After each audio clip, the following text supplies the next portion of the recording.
Okay. So hello guys, welcome to Set Time Bound Goal channel.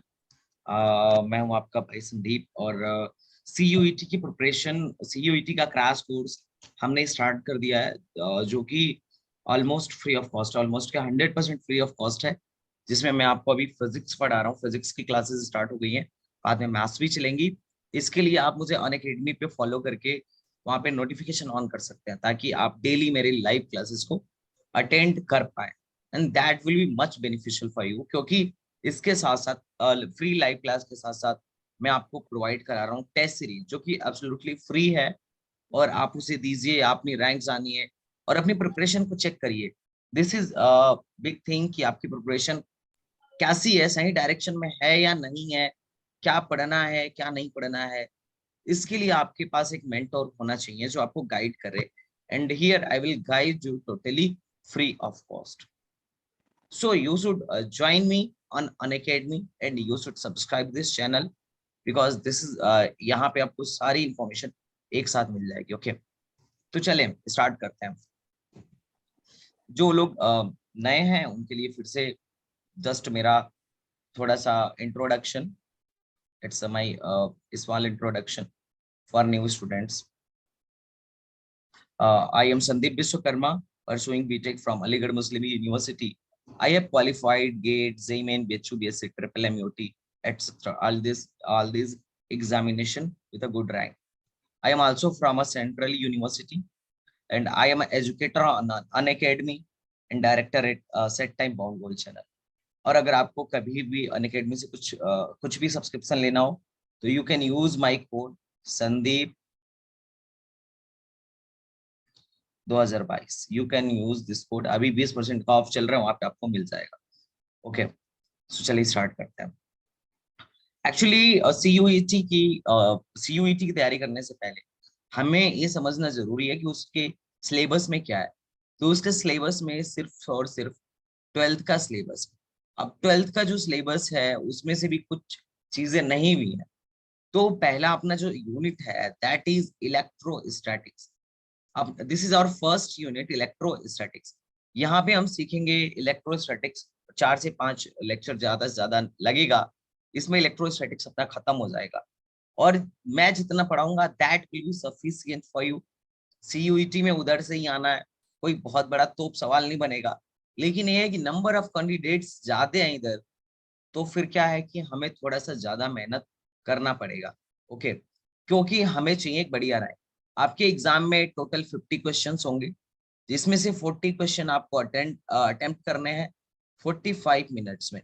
तो यार अपने पास बहुत ज्यादा टाइम नहीं होगा एग्जाम में, तो हमें टाइम टू टाइम टेस्ट देके अपनी स्पीड भी बढ़ानी पड़ेगी. ठीक है, तो आज का जो टॉपिक है that is electric charge and Coulomb's law, and electric field के कैलकुलेशन के बारे में ही जानेंगे. तो इस पे एक बेसिक क्लास मैंने लिया था यूट्यूब पे कि इलेक्ट्रिक चार्ज क्या होता है, ठीक है, कंजर्वेशन ऑफ चार्ज क्या होता है. तो उसको मैं फिर से रिपीट नहीं कर रहा हूँ, हम लोग बस जल्दी जल्दी देख लेते हैं. तो चलो भाई शुरू करते हैं आज का कार्यक्रम. तो सबसे पहले मैं आप लोगों से पूछूंगा, आप लोगों ने चार्ज के बारे में सुना होगा. What is electric charge? What is electric charge? तो इलेक्ट्रिक चार्ज क्या है? that electric charge is a property associated with the matter due to which it produce or experience electric or magnetic field. यह body का किसी भी matter का एक property है जिससे वो या तो मैग्नेटिक या इलेक्ट्रिक फील्ड प्रोड्यूस करता है या उसका एक्सपीरियंस करता है. जैसे सिंपल सा फंडा है, अगर कोई चार्ज यहाँ पे रखा हुआ है, आर यू गेटिंग में पॉइंट में जो कह रहा हूँ. मान लो एक चार्ज रखा गया है, अब चार्ज को यहाँ पे ना मैं क्यू से रिप्रेजेंट करूंगा. मान लो एक चार्ज रखा गया है, एक चार्ज क्यू रखा गया है, तो इसके चारों तरफ ऑटोमेटिक क्या क्रिएट हो जाएगा? ऑटोमेटिक क्या क्रिएट हो जाएगा? Electric field. समझ में आ रहा है? हाँ हाँ. जैसे एक ऐसा समझो, एक चुंबक रखा जाता, मान लो यहाँ पे अगर एक चुंबक रखा हो, यह एक चुंबक है, मैग्नेट है. तो मैग्नेट के चारों तरफ क्या क्या जनरेट हो जाता है? एक मैग्नेटिक फील्ड. एक मैग्नेटिक फील्ड जनरेट हो जाता है. अब इस मैग्नेटिक फील्ड के अंदर तुम कोई दूसरा आयरन लेके आओ, लोहा का टुकड़ा लेके आओ, तो इस पे एक फोर्स लगाने लगेगा, ये इसको अपने तरफ खींच लेगा। या फिर तुम दूसरे चुंबक को लाओगे तो भी उस पे एक फोर्स लगाएगा। अबे इसको ये धक्का भी दे सकता है और खींच भी सकता है, ये पोलैरिटी पे डिपेंड करेगा। एक चुंबक के पास दूसरे चुंबक को ले जाते हो तो क्या होता है, या एक चुंबक के पास उसी लोहे के वस्तु को लेके जाते हो तो क्या होता है, सरल भाषा में समझो क्या होता है, वह उसको अपनी तरफ आकर्षित करता है। अरे करता है ना, अट्रैक्ट करता है ना मेरे भाई। अरे यार तुम बोलोगे नहीं तो मजा नहीं आएगा यार। माइक इसीलिए हाँ दिया गया सर। है, तुम सारे लोग रिस्पॉन्ड करो। क्या करता है बताओ, एक चुंबक लोहे की चीज को क्या करता है, आकर्षित करता है। आकर्षित करता है मतलब उस पर बल लगा के अपने तरफ खींचता है। तो ये होता कैसे है, होता ऐसे है कि कोई मैग्नेट यहाँ पे मान लो एक रखा गया है, तो इसके चारों तरफ एक मैग्नेटिक फील्ड पैदा हो जाता है ऑटोमेटिक। अब इस मैग्नेटिक फील्ड के अंदर, अगर इस मैग्नेटिक फील्ड के अंदर तुम किसी मैग्नेट या आयरन को लेके आओगे तो क्या करेगा, इसको खींच लेगा। लेकिन अगर वही आयरन इसके मैग्नेटिक फील्ड के बाहर होगा ना, तो नहीं फोर्स लगा पाएगा। समझ रहे हो, समझ पा रहे हो। Yes sir. उसी तरीके से चार्ज के चारों तरफ भी उसका इलेक्ट्रिक फील्ड जनरेट हो जाता है। अब इस इलेक्ट्रिक फील्ड के अंदर अगर कोई दूसरा चार्ज लेके आओगे तो ये चार्ज इस पे क्या करने लगेगा, बल लगाने लगेगा, फोर्स लगाने लगेगा। Are you getting this point? समझ में आ रहा है, समझ में आ रहा है, आ रहा है कि नहीं आ रहा है? यस यस सर, आ रहा है। हाँ बिल्कुल। तो अब देखो क्या होता है, तुमने बोला कि एक चार्ज है। अब अगर यहाँ पे एक मान लो क्यू चार्ज रखा गया है और यहाँ पे कोई दूसरा, और इसके चारों तरफ एक इलेक्ट्रिक फील्ड जनरेट हो जाएगा। अब इसके इलेक्ट्रिक फील्ड के अंदर दूसरा चार्ज लेके आओगे तो वह उस पर बल लगाएगा। अब देखो बल दो तरीके के लगेंगे, एक अट्रैक्शन और एक रिपल्सन। एक आकर्षण बल लगेगा और दूसरा प्रतिकर्षण बल लगेगा। अब चार्ज जो हमने जो चार्ज माना है वो दो तरीके का माना है, एक पॉजिटिव चार्ज माना है और एक निगेटिव चार्ज माना है। मतलब ऐसा समझ लो जैसे एक मैटर है, कोई भी मैटर है, उसका एटम उठाया। अब उसके एटम के न्यूक्लियस में क्या पाया जाता है, प्रोटॉन। प्रोटॉन पे कितना चार्ज होता है, 1.6 इंटू 10⁻⁻19 कूलम। और उसके बाहर इलेक्ट्रॉन पाया जाता है। तो जैसे इलेक्ट्रॉन पॉजिटिव, प्रोटॉन पॉजिटिव है और इलेक्ट्रॉन सेम उसके ही बराबर है लेकिन निगेटिव है। ठीक है, सेम चार्ज है बट निगेटिव है। तो हमने भी दो चार्ज ऐसे अज्यूम करे, एक पॉजिटिव और एक निगेटिव। और पूरे तुम्हारे इलेक्ट्रोस्टैटिक्स में दो ही चार्ज मिलेगा, या तो किसी पे पॉजिटिव चार्ज है या फिर किसी पे निगेटिव चार्ज। जैसे इससे मान लो अगर किसी भी चीज को पॉजिटिवली चार्ज करना है तो हम उसमें क्या करते हैं, इलेक्ट्रॉन को वहां से निकाल लेते हैं। अब इलेक्ट्रॉन निकल जाएगा तो चार्ज पॉजिटिव हो जाएगा। अरे एक एटम में जितने इलेक्ट्रॉन होते हैं उतने प्रोटॉन होते हैं, ये बात तुम जानते हो कि नहीं जानते हो, तब मुझे। Yes sir. तो उससे एटम क्या होता है, उससे एटम क्या होता है, न्यूट्रल होता है, उदासीन होता है। लेकिन अगर उसमें से मैं 4 इलेक्ट्रॉन निकाल लूंगा तो एटम पे कितना चार्ज आ जाएगा, +4 ही का चार्ज आ जाएगा। और अगर उस एटम में मैं 4 इलेक्ट्रॉन डाल दूंगा तो कितना चार्ज हो जाएगा, फिर वो एटम निगेटिव चार्ज हो जाएगा। समझ में आ रहा है? तो किसी भी बॉडी को पॉजिटिवली चार्ज कैसे करते हैं, निगेटिवली चार्ज कैसे करते हैं, ये तुम्हें समझ में आना चाहिए। Are you getting this? समझ में आ रहा है? ये यार देखो तुम लोग ग्रुप में ना एक बार मैसेज कर देना, या जो भी तुम्हारा फ्रेंड हो कि भाई इलेक्ट्रोस्टैटिक्स याद स्टार्ट हुआ है और आज वाइज में चल रहा है। इससे क्या होगा कि हमारे अकेडमी पे तो उतना बात नहीं कर पाते थे, पर यहाँ बात कर सकते हैं आज। तो आके वो लोग भी वो कर लें, मतलब ठीक है, कुछ नई चीजें सीखें। तो हमने देखा कि एक पॉजिटिव चार्ज है, एक पॉजिटिव चार्ज है and second is negatively charge है। तो ये दोनों एक दूसरे को क्या करते हैं, अब मैं बताता हूँ। अब इसके रेंज में जब ये आएगा तो ये दोनों सेम नेचर के हैं कि अपोजिट नेचर के हैं, अपोजिट। तो जब भी अपोजिट नेचर वाले मिलते हैं तो ना रिपल्सन, अट्रैक्शन होता है, अट्रैक्टिव फोर्स लगता है। और अगर सेम नेचर के मिल जाए, तो रिपल्सिव फोर्स लगता है, जैसे यहाँ दिखाया गया है। प्लस प्लस एक पास लेके आ रहे हैं तो दूर भागने की कोशिश। क्यों? क्योंकि इन पे एक रिपल्सिव फोर्स लग रहा है। और यहाँ पे क्या हो रहा है, फोर्स ऑफ अट्रैक्शन लग रहा है। और यहाँ पे भी रिपल्सिव फोर्स लग रहा है, क्योंकि ये सब एक नेचर के हैं। ठीक है, अब देखो यही वाली बात जो मैं कह रहा हूँ इसको दिल खोल के सुनना, बिकॉज दिस इज इम्पोर्टेंट। अब इम्पोर्टेंट इस वजह से है, उसका मैं रीजन बताता हूँ, क्योंकि ये क्वेश्चन जेई में भी आ चुका है। ध्यान से सुनना, ये जो लिखा हुआ है, अगर कोई चार्ज रेस्ट पे है, रेस्ट मतलब समझ रहे हो, मूव नहीं कर रहा है, तो यस सर। अपने चारों तरफ क्या पैदा कर देगा, इलेक्ट्रिक फील्ड पैदा कर देगा। Electric field. लेकिन अगर वही चार्ज कांस्टेंट वेलोसिटी से मूव करने लगे, तो चार्ज की वजह से उसके चारों तरफ इलेक्ट्रिक फील्ड तो पैदा होगा ही होगा, साथ में मैग्नेटिक। जब ये मूव करेगा तो साथ में मैग्नेटिक फील्ड भी पैदा मैग्नेटिक होगा। फील्ड। ये मेरी आवाज आ रही है? यस यस आ रही है, सबकी आ रही है, मैग्नेटिक फील्ड भी पैदा होगा। और तीसरी बात, अगर ऐसा हो जाए कि वो एक्सेलरेट करने लगे मतलब वेलोसिटी उसकी चेंज होने लगे, तो देखो चार्ज है तो इलेक्ट्रिक फील्ड तो पैदा होगा ही होगा, अब मूव कर रहा है तो मैग्नेटिक फील्ड भी पैदा होगा, लेकिन अब एक्सेलरेट कर रहा है तो उसकी वजह से इलेक्ट्रोमैग्नेटिक वेव्स भी निकलेंगी, या फिर रेडिएशन, एनर्जी रेडिएट करेगा। समझ में आया, ये रेडिएट करेगा एनर्जी। और इसी चीज को मैक्सवेल ने बताया था, और सिर्फ इसी बात की वजह से रदरफोर्ड का मॉडल जो था फेल हो गया था। तुम्हें पता है कैसे फेल हुआ था? रदरफोर्ड ने क्या बोला था, पढ़ा होगा तुमने। रदरफोर्ड ने बोला था कि किसी भी एटम के बीच में एक न्यूक्लियस होता है, न्यूक्लियस ठीक है, मतलब पूरा का पूरा जो इसका पॉजिटिव पार्ट होता है वो न्यूक्लियस होता है, और जो इलेक्ट्रॉन होता है इसके बाहर रिवॉल्व करता रहता है, चक्कर लगाता रहता है।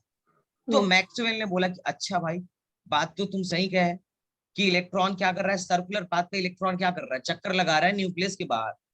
और कैसे लगा रहा है, जिस तरीके से सौर मंडल में सूर्य की परिक्रमा सारे ग्रह करते हैं, वैसे ही सारे के सारे इलेक्ट्रॉन्स इसको सूर्य मान के इसकी परिक्रमा कर रहे हैं, रदरफोर्ड ने बोला था।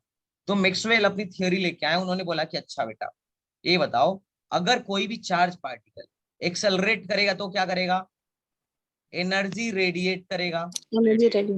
अब एनर्जी रेडिएट करेगा तो इसकी एनर्जी कम होगी कि नहीं होगी, जब ये अपने अंदर से एनर्जी निकाल रहा है तो एनर्जी कम होगी कि नहीं होगी। Yes sir. तो रदरफोर्ड ने वो की बात थी कि भाई होगी। तो तुम बताओ, अब मान लिया है v वेलोसिटी से, या मान लो v स्पीड से मूव कर रहा था, लेकिन ये मूव कर रहा है तो हर पल इसका डायरेक्शन बदल रहा है। अब जब डायरेक्शन बदल रहा है तो फिर तो वेलोसिटी चेंज हो गई ना, वेलोसिटी चेंज हो रही है हर टाइम पे। अब जब वेलोसिटी चेंज हो रही है इसका मतलब है क्या कर रहा है, एक्सेलरेट कर रहा है। एक्सेलरेट कब करता है कोई चीज, जब उसके वेलोसिटी में चेंज होता है, हाँ या ना। Yes, sir. अब वेलोसिटी दो तरीके से चेंज हो सकती है, या तो स्पीड को बढ़ा घटा दो या फिर डायरेक्शन बढ़ा घटा दो, क्योंकि वेलोसिटी एक वेक्टर क्वांटिटी है। तो तुम बताओ भैया, जब इसकी वेलोसिटी चेंज हो रही है तो इसका मतलब ये एक्सेलरेट कर रहा है, और एक्सेलरेट करेगा तो एनर्जी रेडिएट करेगा, और जब एनर्जी रेडिएट करेगा तो फिर तो इसकी एनर्जी कम होती जानी चाहिए, और जब एनर्जी कम होती जानी चाहिए तो इसकी कक्षा भी, इसका इसका जो कक्षा है ऑर्बिटल है वो भी छोटा होता जाना चाहिए, और एक टाइम तो ऐसा होना चाहिए कि ये आके इसी में मिल जाए, और जब ये न्यूक्लियस में गिर जाएगा तो एटम का अस्तित्व ही खत्म हो जाएगा। लेकिन ऐसा होता तो नहीं है। तो ये बात बड़ी सोचने वाली थी, इससे रदरफोर्ड का मॉडल हो गया फेल। जो उन्होंने प्लेनेटरी मॉडल दिया था वो फेल हो गया, सिर्फ इसी बात पे। तो इसको छोटे में हल्के में ना लेना, इसने किसी साइंटिस्ट की नींदें उड़ा रखी थी। बात समझ में आ रहा है?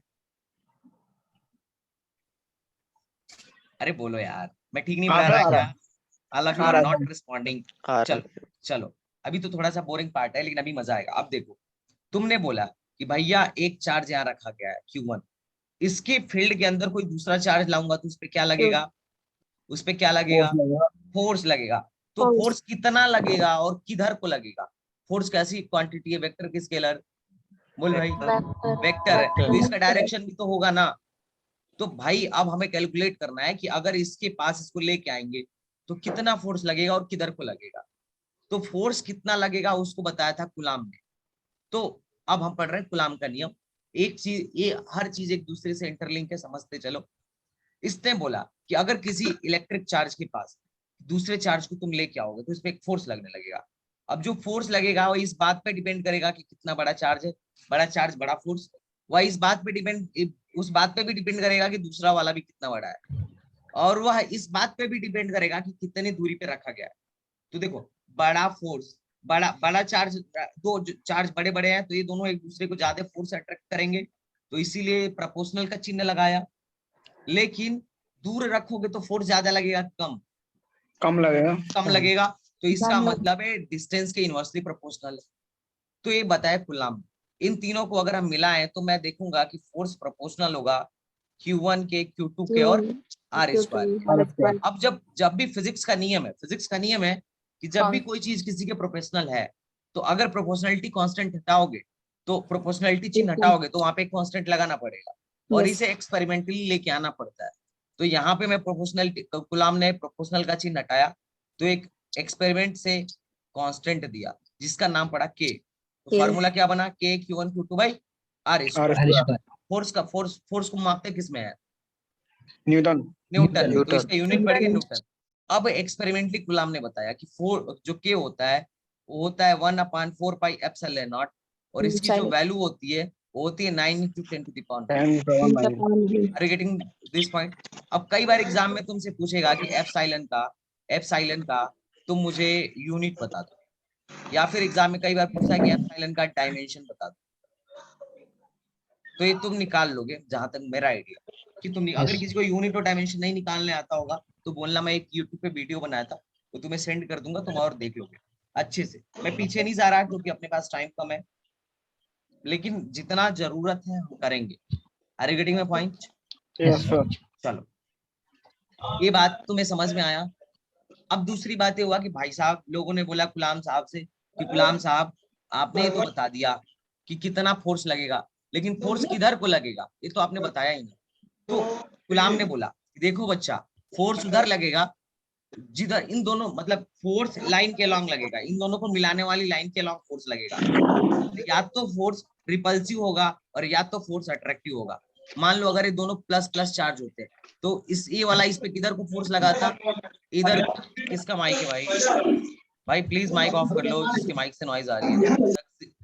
ओके, जिसके माइक से भी नॉइज आएगी वो अपना माइक ऑफ कर लेना, बाकी लोग ऑन कर सकते हैं। तो देखो Q1 के द्वारा Q2 पे किधर फोर्स लगेगा अगर दोनों सेम नेचर के हैं। Q1 Q2 को धक्का देना चाहेगा, बोलेगा भाई तू निकल इधर से, और Q2 Q1 को धक्का देना चाहेगा तो एक दूसरे के ऊपर ऐसे फोर्स लगाएंगे। Are you getting my point? Yes sir. लेकिन अगर मान लो एक पॉजिटिव होता और दूसरा वाला निगेटिव होता तो Q1 Q2 को किधर खींचता, बोलता इधर आजा भाई, और Q2 Q1 को भी अपने तरफ खींचता, मतलब ये एक दूसरे को अट्रैक्ट करते। Are you getting this point और नॉट? Yes sir. बहुत बढ़िया। तो दैट इज कूलम्ब्स लॉ। अब कूलम्ब लॉ ने जो ये बताया था फार्मूला, ये सिर्फ कहाँ वैलिड था, ये यहाँ पे जो फार्मूला इन्होंने बताया था ये एयर के लिए बताया था, एयर के लिए बताया था। लोगों ने पूछा कूलम्ब से, अच्छा भाई तुम तो एयर में फोर्स कैलकुलेट करवा दे रहे हो, लेकिन हम जहाँ काम करते हैं वहाँ एयर, तो ये जरूरी थोड़ी ना है कि वैक्यूम हो। समझ में आ रहा है? अगर कोई मीडियम बीच में आ गया तब क्या करेंगे? तो कूलम्ब ने बोला भाई चिंता नहीं करने का। अगर के ए स्मॉल के इसको कहते हैं डाइलेक्ट्रिक कांस्टेंट। क्या कहते हैं? हर मीडियम का अपना डाइलेक्ट्रिक कांस्टेंट होता है। जब भी क्वेश्चन आएगा तो दिया रहेगा कि इस मीडियम का डाइलेक्ट्रिक कांस्टेंट कितना है। एयर भी एक मीडियम है, एयर का डाइलेक्ट्रिक कांस्टेंट कितना होता है? 1 होता है। लेकिन सबसे पहले एक्सपेरिमेंट कूलम्ब ने कहाँ पे किया था? एयर में किया था। बाद में लोगों ने पूछा भाई मीडियम के लिए भी बताओ फार्मूला, तो उन्होंने बोला कोई बात नहीं, मीडियम के डाइलेक्ट्रिक जो कांस्टेंट होता है, जैसे तुम फार्मूले में क्या लिखते हो, फार्मूला क्या लिखते हो, एफ बराबर क्या लिखते हो? 1/4 पाई एप्सिलॉन नॉट तो अब पूरे ये जो फार्मूला है वैक्यूम के लिए है, लेकिन कूलम्ब ने बोला कि भाई एक नियम ले लो, जब भी वैक्यूम वाली चीज को तुम मीडियम में ले जाना ना, तो एप्सिलॉन को रिप्लेस कर देना एप्सिलॉन के से। किससे रिप्लेस कर देना? एप्सिलॉन के से। ठीक है, मतलब एप्सिलॉन की जगह पे तुम डाल देना एप्सिलॉन नॉट के। मतलब एप्सिलॉन, अगर मीडियम में तुम आ गए, अगर किसी मीडियम में फोर्स कैलकुलेट करना है तो एप्सिलॉन की जगह पे रख दो एप्सिलॉन नॉट के। क्योंकि देखो यहाँ पे भी ना के था, लेकिन एयर का के 1 होता है तो इसीलिए हम बार बार लिखते नहीं। लेकिन अगर के होगा तो हम एप्सिलॉन के साथ एफ के भी लिखेंगे। तो फोर्स की वैल्यू क्या हुई? 1/4 pi epsilon not Q1 Q2 by R square. अब यहाँ पे एक बहुत बड़ा मिसकंसेप्शन आता है, ध्यान से सुनो। इसको मैं ऐसे लिख सकता हूँ क्या, F मीडियम बराबर F एयर अपान के, ऐसा लिख दूं? चलेगा? ऐसा चलेगा कि नहीं चलेगा? ये बताओ, चलेगा ना? दौड़ेगा भी। दौड़ेगा। हाँ बहुत सर बढ़िया। चलेगा। अब देखो कुछ मिसकंसेप्शन जो इलेक्ट्रोस्टैटिक्स में हमारे दिमाग में आता है। जैसे तुमने देखा this is Q1 and this is Q2। एक ये बहुत कम ही लोग तुम्हें बताते हैं, लेकिन ध्यान से सुनना। गुलाम ने जो बताया था उसने क्या बताया था कि अगर इसके बीच में मीडियम भरा हो, इसके बीच में मीडियम के भरा है, मतलब डाइलेक्ट्रिक कांस्टेंट के भरा है, तो इसके द्वारा इस पे जो अभी भी फोर्स लग रहा है ना, वो एफ एयर ही लग रहा है, और इसके द्वारा इस पे फोर्स वही लग रहा है। इसके द्वारा इस पे लगाया गया फोर्स चेंज नहीं हुआ, नेट फोर्स चेंज हुआ। अब बोलोगे भैया नेट फोर्स कैसे, तो मैं बोल रहा हूँ देखो, यहाँ पे इसके द्वारा सिर्फ यही फोर्स लगा रहा था, तो नेट फोर्स की वैल्यू भी यही थी। इसके द्वारा इस पे लगाया गया फोर्स और नेट फोर्स दोनों सेम थे। लेकिन इसमें क्या हो जाता है ना कि मान लो तुम इस सर पे नेट फोर्स भी इक्वल ही होगा ना? क्या, नेट फोर्स जो होगा वो भी हाँ इक्वल ही होगा इक्वल ना? ही होगा, ऑफ कोर्स ऑफ कोर्स। ये इस पे जितना फोर्स लगाएगा, दूसरा वाला भी उस पे पहले वाले पे उतना ही फोर्स लगाएगा, ऑफ कोर्स। लेकिन ध्यान से सुनना क्या लोचा हुआ कि देखा गया कि ये वाला फोर्स इस पे सेम ही लगा रहा है, लेकिन मीडियम भी इस पे फोर्स लगाने लग रहा है। तो इन दोनों को जोड़ के जो आ रहा था ना, F A plus F medium, वो आ रहा था एफ बाई के। कितने लोग को ये बात पल्ले पड़ी? नेट फोर्स चेंज हुआ है, इस पे नेट फोर्स चेंज हुआ है, यस इस पे सर। नेट फोर्स चेंज हुआ है, इसके द्वारा लगाया गया फोर्स नहीं चेंज हुआ है। सर एक बार और बता दीजिए। एक बार और बताता हूँ, देखो ये बहुत बहुत गहन बात है, समझने वाली बात है, ठीक है। सो तुम लोग से रिक्वेस्ट है कि आराम से थोड़ा सा समझो। दिस इज Q1, मैं भी सारी in the class.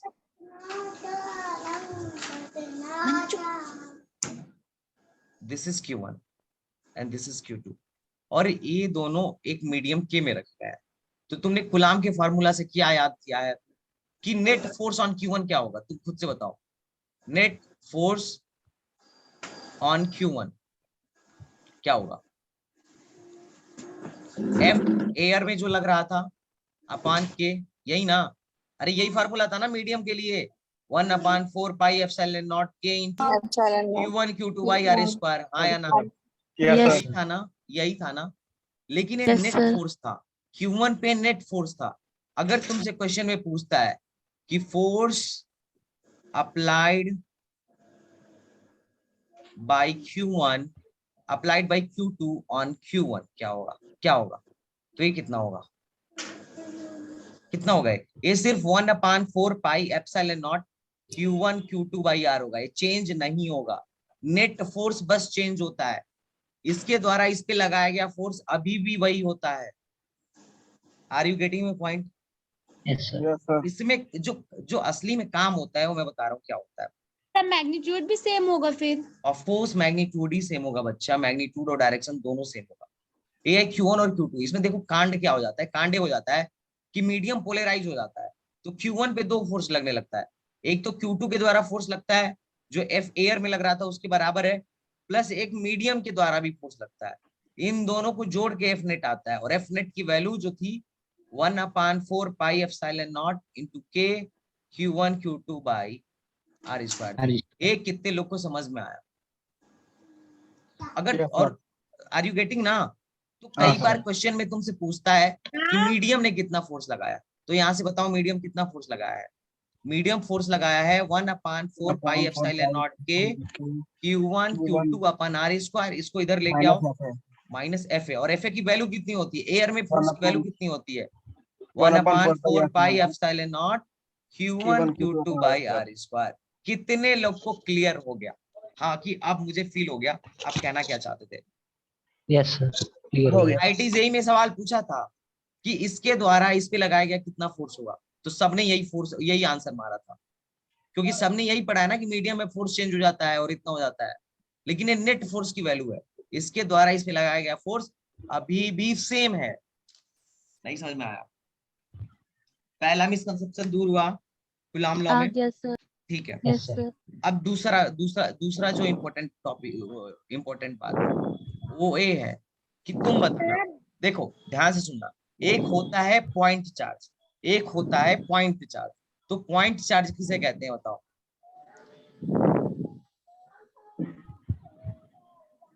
Point charge किसे कहते हैं? सर वैसे चार्ज जिसके मतलब वैसे दो चार्ज है जिसके बीच का डिस्टेंस बहुत ज्यादा बड़ा हो। मैं बता रहा हूँ पॉइंट चार्ज क्या है। पॉइंट चार्ज वो चार्ज है जिसका डायमेंशन 0 होता है, ठीक। इस पे चार्ज 2 होगा पर इसकी साइज 0 होगी।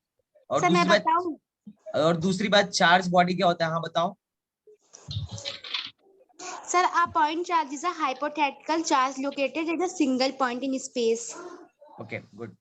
अब चार्ज बॉडी क्या होता है? चार्ज बॉडी ये होता है कि किसी भी बॉडी को तुमने चार्ज दे दिया है तो उस बॉडी पे चार्ज आ गया तो दैट इज चार्ज बॉडी।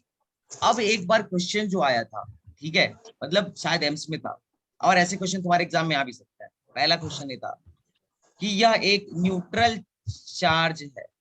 क्या है भैया? यह एक, ध्यान से सुनना, यह एक पॉजिटिवली चार्ज बॉडी है। ध्यान सुनो, एक पॉइंट चार्ज है, this is a point charge जो कि पॉजिटिव चार्ज है, पॉजिटिवली चार्ज है। और यहाँ पे एक चार्ज, यहाँ पे एक न्यूट्रल बॉडी रखी गई है। तो क्या इनके बीच फोर्स लगेगा? अगर लगेगा तो कैसा लगेगा? Force of attraction. बताओ। क्या इनके इस पे कोई चार्ज नहीं, इस पे चार्ज 0 है, तो कूलाम लॉ के हिसाब से तुम्हें बताना है कि चार्ज लगेगा कि नहीं लगेगा। सर नहीं लगेगा। नहीं नहीं लगेगा। क्यों लगेगा नहीं सर। लगेगा? क्यों नहीं लगेगा? सर चार्ज ही नहीं है ना, अट्रैक्ट क्योंकि करेगा ना। चार्ज ही नहीं है, क्योंकि गुलाम ने बोला था कि F बराबर जो होता है Yes, K sir. K Q1 Q2 by R square होता है। तो पहले पे तो चार्ज है और दूसरे पे चार्ज क्या है? 0 है, तो इसका मतलब फोर्स 0 हो जाना चाहिए। हाँ। यही होना चाहिए गुलाम के नियम के हाँ, अनुसार, लेकिन Yes, sir. ऐसा होता नहीं है, ठीक है। इस पे चार्ज लगेगा। अब यहाँ पे एक नया कॉन्सेप्ट आ जाता है, पोलराइजेशन। अब पोलराइजेशन तभी होगा जब ये चार्ज बॉडी, जब ये बॉडी दूसरी वाली बॉडी बड़ी। ये पॉजिटिव चार्ज एक्चुअली करेगा क्या? तुम्हें पता है हर बॉडी के अंदर एटम है, हर बॉडी एटम से मिलकर बना है। एटम एटम के अंदर दोनों चार्ज है, पॉजिटिव चार्ज भी और निगेटिव चार्ज भी है कि नहीं है? तो ये क्या करेगा ना, इस बॉडी को पोलराइज कर देगा, इस बॉडी को ऐसे पोलराइज कर देगा। अब क्या होगा पोलराइज्ड में कि इस बॉडी का एक पॉजिटिव चार्ज है तो किसको खींचेगा अपनी तरफ? बताओ। पॉजिटिव चार्ज निगेटिव चार्ज को अपने तरफ खींच लेगा। तो इस बॉडी के अंदर जितना निगेटिव चार्ज होगा वो सब एक सिरे पे आ जाएंगे। समझने की कोशिश करना है। आईआईटी जेईई में सवाल आया है, एम्स में भी आया है, और मतलब मैंने कई छोटे मोटे एग्जाम्स तक में देखे, छोटे मोटे मतलब इंजीनियरिंग के एग्जाम्स तक। एकेटीयू में आया, सॉरी यूपीएससी पहले हुआ करता था, उसने भी ये सेम क्वेश्चन पूछा है और सब लोग मार के आते हैं कि नो फोर्स। एक पॉजिटिव चार्ज क्या करेगा? इसके अंदर की जो निगेटिव चार्ज है ना, इसको एक पोल पे ला देगा और पॉजिटिव चार्ज को धक्का देके दूसरे पोल पे लेके चला जाएगा। अब तुम बताओ। सर नेक्स्ट ईयर भी ये क्वेश्चन पुट अप हुआ था। बिल्कुल हुआ था। अब तुम ध्यान से बताओ, ये पॉजिटिव चार्ज और ये negative charge, positive charge negative charge, अब इन दोनों के बीच में एक फोर्स लगेगा। कैसा फोर्स लगेगा? Force of attraction. Attraction. और इसके बीच में भी फोर्स लगेगा। देखो इस पे हाँ। कौन फोर्स लगा रहा है? ये भी फोर्स लगाएगा अट्रैक्शन, और ये कितना लगाएगा? रिपल्सन। अब बताओ नेट फोर्स क्या होगा? इस पे नेट फोर्स क्या होगा? Attraction minus repulsion. इन दोनों को घटा दो तो तुम्हें बताओ बड़ा कौन बड़ा होगा? अट्रैक्शन बड़ा होगा या रिपल्सन बड़ा होगा? अट्रैक्शन। अट्रैक्शन बड़ा होगा। क्यों? क्योंकि डिस्टेंस कम है, डिस्टेंस कम है। इसके बीच का डिस्टेंस कम है और इसके बीच का डिस्टेंस ज्यादा है, तो इसका मतलब फोर्स ऑफ अट्रैक्शन बड़ा है, फोर्स ऑफ अट्रैक्शन ज्यादा है। तो इस बॉडी पे नेट फोर्स किधर को लगेगा? अट्रैक्टिव फोर्स लगेगा। तो ऑप्शन में था no force, attractive force, repulsive force और डाटा इनसफिशिएंट। तो कौन सा आंसर है? कौन सा आंसर है? Attractive attractive. अच्छा अच्छा, इसी में थोड़ा सा मैं चेंज करूंगा। बोर तो नहीं हो रहे ना यार? ये सारे अच्छे सवाल हैं यार। वो सर मजा आ रहा है पढ़ने। इतने कम स्टूडेंट्स हैं, मैं क्या बताऊं यार। सर यहाँ आपसे भी मतलब कोई बोर होता है? क्या? सर आपकी भी टॉपिक से कोई बोर हो सकता है? अरे नहीं, बिल्कुल होते होंगे यार। अरे यहाँ नहीं पे यार सर। नहीं अब होते फ्री हैं में सर। माइक दे के मैं पढ़ा रहा हूँ बच्चों को कि भाई तुम माइक लेके आगे पढ़ो, लेकिन फिर भी कितने स्टूडेंट्स आगे जुड़े हुए हैं, देख सकते हो तुम। क्या ही मसला है यार। ओके चलो कोई नहीं। अब इसी पे मैं तुमसे एक बात पूछूंगा। मान लो ऐसा हो जाए कि ये जो छोटा वाला चार्ज है, पॉइंट चार्ज है, ये पॉजिटिवली चार्ज है, और दूसरा जो बॉडी है, दूसरा और जो दूसरा है ना, ये बॉडी नहीं है, ये भी पॉइंट चार्ज है, लेकिन ये न्यूट्रल है। अब बताओ क्या कोई फोर्स लगेगा? क्या आप कोई फोर्स लगेगा? नहीं लगना चाहिए। क्यों नहीं लगना चाहिए? क्योंकि इसकी साइज ही नहीं है, पोलराइज ही नहीं कर पाएगा। जब पोलराइजेशन ही नहीं करेगा तो नेट फोर्स क्या होगा? जीरो। जीरो होगा। समझ गए? हाँ सर। Yes sir. तो एक इनमें से क्वेश्चन आ सकते हैं, ऐसे क्वेश्चन तुम्हारे एग्जाम में आ सकते हैं, बस तुम्हारा कॉन्सेप्ट क्लियर होना चाहिए। अंधों के जैसे नहीं काम करना है यार, Q2 जीरो है तो 4 जीरो हो जाएगा, नहीं, ऐसा नहीं है। ठीक है, अब देखते हैं। अब देखो, जो इलेक्ट्रोस्टैटिक्स फोर्स होता है ना, बहुत तगड़ा फोर्स होता है। हम अब तक जितने फोर्स खोजे गए हैं दुनिया में, उसमें सबसे तगड़ा फोर्स होता है न्यूक्लियर फोर्स। समझ में आ रहा है? और होना भी चाहिए तगड़ा फोर्स। पता है क्यों? न्यूक्लियस के अंदर क्या क्या होता है? एक प्रोटॉन होता है, मतलब एक तो प्रोटॉन होता है और एक और न्यूट्रॉन होता है। मान लो कोई हैवी एटम है, कोई हैवी एटम है, बड़ा सा ले लो, जिसके अंदर 100 प्रोटॉन है, मान लेते हैं, मतलब 50-60 प्रोटॉन है। अब एक तो इतना छोटा सा जगह है, इसमें 60 गो प्रोटॉन है। अब एक दूसरे को क्या कर रहे होंगे? रिपेल कर रहे होंगे। रिपेल। तो इनको इनको कैसे बांध के रखा जाए? तो इनको बांधने के लिए भी तगड़ा फोर्स चाहिए ना भाई। Electrostatic force. छोटे नहीं, इलेक्ट्रोस्टैटिक फोर्स तो रिपेल कर रहा है, न्यूक्लियर फोर्स। इलेक्ट्रोस्टैटिक फोर्स तो रिपेल कर रहा है ना। Nuclear force. तो इसको बांधने के लिए इसके अंदर न्यूक्लियर फोर्स होता है, जो ये रिपेल करे ना तो भी इसको बांधे रखता है। समझ में आ रहा है? हाँ यस सर। यस तो ये फोर्स दुनिया का सबसे तगड़ा फोर्स होता है। अगर ये नहीं होता तो फट जाता न्यूक्लियस, ये एक दूसरे को खत्म कर देते। समझ में आ रहा है? धक्का दे के। तो ये न्यूक्लियर फोर्स होता है, सबसे तगड़ा होता है। उसके बाद से तुम्हारा इलेक्ट्रोस्टैटिक्स फोर्स होता है, फिर बहुत सारे वीक फोर्स होते हैं, और सबसे वीकेस्ट फोर्स होता है ग्रेविटेशनल। और ग्रेविटेशनल फोर्स ना वीकेस्ट होना भी चाहिए। अगर मान लो ये न्यूक्लियर फोर्स जैसे तगड़ा हो जाए तो क्या होगा? हम अर्थ पे खड़े हैं, हम पैर ही नहीं उठा पाएंगे, क्योंकि अर्थ खींचती है ग्रेविटेशनल फोर्स से।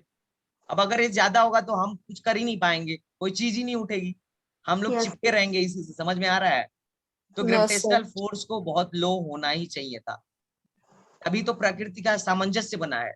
भगवान को सब पता है, पूरे फोर्स के बारे में पता है, तभी तो उन्होंने ऐसा बना के भेजा है कि न्यूक्लियस के अंदर ज्यादा फोर्स होना चाहिए, ग्रेविटेशनल फोर्स कम फोर्स होना चाहिए।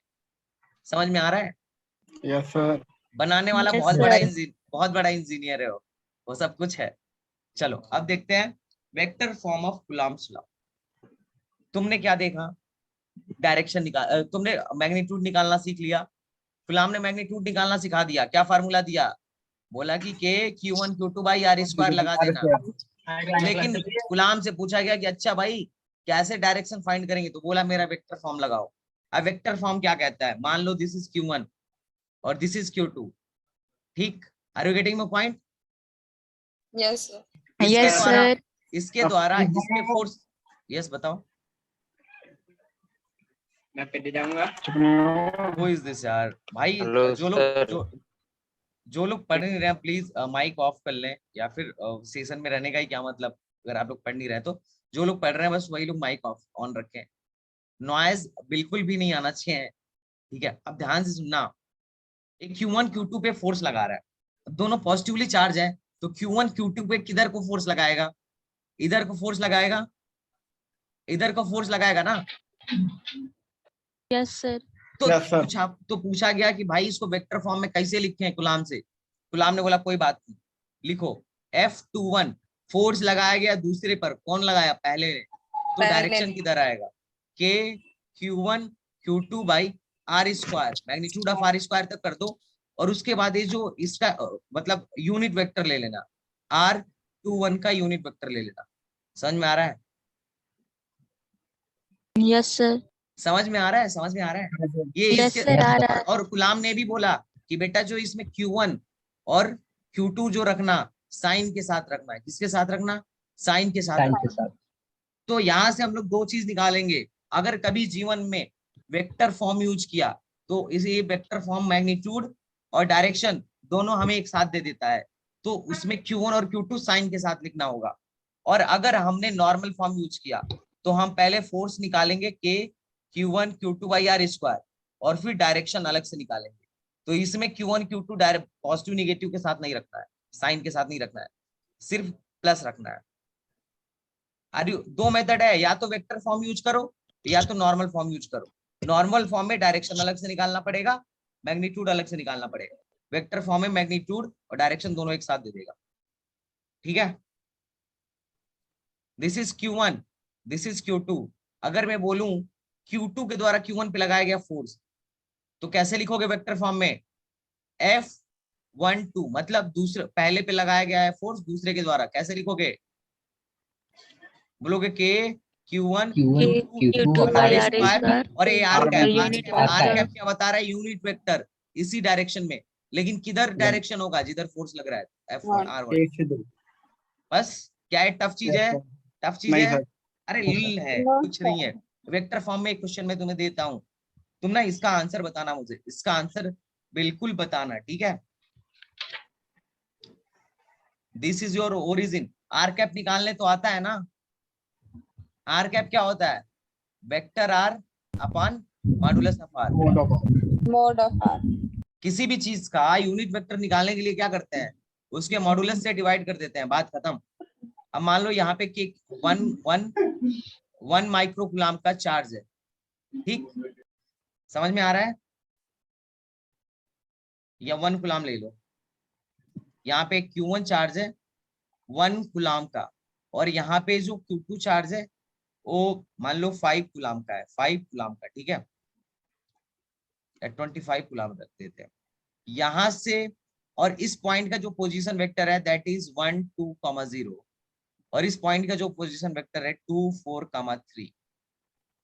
You have to find the force on first due to second with direction. कैसे फाइंड करोगे? Can you find this? Can you find this? Rishabh, Abhishek, Alok, Amrita, Muskan, Sania, Zikra, how you will find? F12 का formula बोलो पहले। F12 का formula क्या होगा?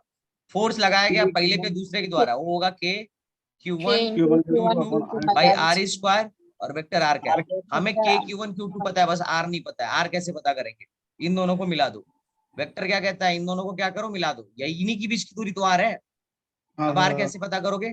R पता करोगे कि R इज इक्वल टू क्या होगा? ये I है, ये J है और K है, तो I में से I को घटाओ तो 2 minus 1 I cap plus 4 minus 2 2 J cap. तो इसको मैं 2 J कैप लिख देता हूँ। फिर 3 माइनस 0 K कैप। ध्यान देना, हमें 1 2 निकालना है ना। F12 निकालना है तो R12 निकालना है, तो हमें F12 निकालना है। हम F21 निकाल रहे थे गलती से, तो क्या होगा? F12 क्या होगा? 1A है, 2A है, 1 में से इसको घटाओ तो क्या लिखोगे? 1 में से 1 घटाओ तो माइनस I कैप, 2 में से 2 घटाओ तो माइनस 2G कैप और माइनस 3K कैप। आ गया R12 आ गया। ये आ गया vector R। This is vector R, this is vector R minus I minus 2J minus 3K। अब मॉडुलस R निकालो। मॉडुलस R निकालने के लिए क्या करोगे? I के कोफिशिएंट का स्क्वायर, तो 14 K के कोफिशिएंट का स्क्वायर और K के कोफिशिएंट का स्क्वायर, तो हो गया 9 4 13। कितना हो रहा है देखो? 15 सर, 15। Under root 15। तो यहाँ से वेक्टर आर कैप आ गया। Vector R cap is R by modulus of R। अब यहाँ पे मैं वैल्यू 14 आएगा सर 14 आ रहा है। 14 आएगा। कौन 15 लिखवा दिया जी हमसे? यही पाप करवाओगे क्या? चलो F12 निकालते हैं। K की वैल्यू क्या होता है? रखो 9 × 10⁹। Q1 की वैल्यू क्या है? 1 कुलाम। Q2 की वैल्यू क्या है? 25 कुलाम। यही ना जी? यही ना है? अरे बोलो। Yes sir. Yes sir, yes sir. तो अपने को चाहिए आर कैप। आर कैप किधर से मिलेगा? आर कैप इधर से मिलेगा। ये है माइनस में I minus 2J minus 3K cap अपान में कितना? Under root 14। और इसके बाद से 14 अंडर रूट सर। और R स्क्वायर कर लो तो 14 का square, that is your answer. Under root 14 का स्क्वायर तो हो जाएगा 14। कितने लोगों से आंसर समझ में आया कि डायरेक्शन भी पता चल गया और मैग्नीट्यूड भी पता चल गया? How much of you getting this point? ऐसा क्वेश्चन तुम्हारे एग्जाम में एक्सपेक्टेड है, इजी डाटा के साथ। कितने लोग समझ गए हैं कि हाँ भैया आप जो कह रहे हो सही है? Yes, sir. हाँ Yes, सर, sir. समझ गया सर। अच्छा एक बात बताओ, अगर मैं F21 पूछ लेता तो क्या करते?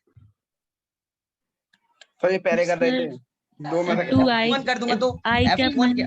F21 क्या होगा, सब कुछ यही I होगा, cap plus बस 2 cap डायरेक्शन अलग minus हो जाएगा, 3 इसमें cap. माइनस मल्टीप्लाई करूंगा, क्योंकि देखो R12 बराबर होगा माइनस R21 के, R21 को जी तो बस Minus R21 ही लिखना है, तो माइनस इसमें लगा दूंगा आंसर। समझ में आ रहा है? Yes sir. Yes, sir. Yes, sir. बहुत बढ़िया। तो ये वेक्टर फॉर्म था, तो आई थिंक तुम्हें समझ में आ गया होगा vector form. Yes, sir. Board में पता नहीं कैसे पढ़ाते हैं सब, और बहुत ज्यादा सरदर्द बन जाता है। चलो कोई नहीं, अब देखते हैं प्रिंसिपल ऑफ सुपरपोजिशन क्या होता है। अब गुलाम को फिर पकड़ा गया, गुलाम से बोला गया कि गुलाम भैया दो चार्ज था Q1 और Q2, तो आपने तो बोल दिया कि भैया Q1 के द्वारा Q2 पे फोर्स इधर लगेगा और Q2 के द्वारा Q1 पे फोर्स इधर लगेगा, और मैग्नीट्यूड भी बता दिया, क्या बता दिया, K Q1 Q2 by R square, ये बता दिया ना।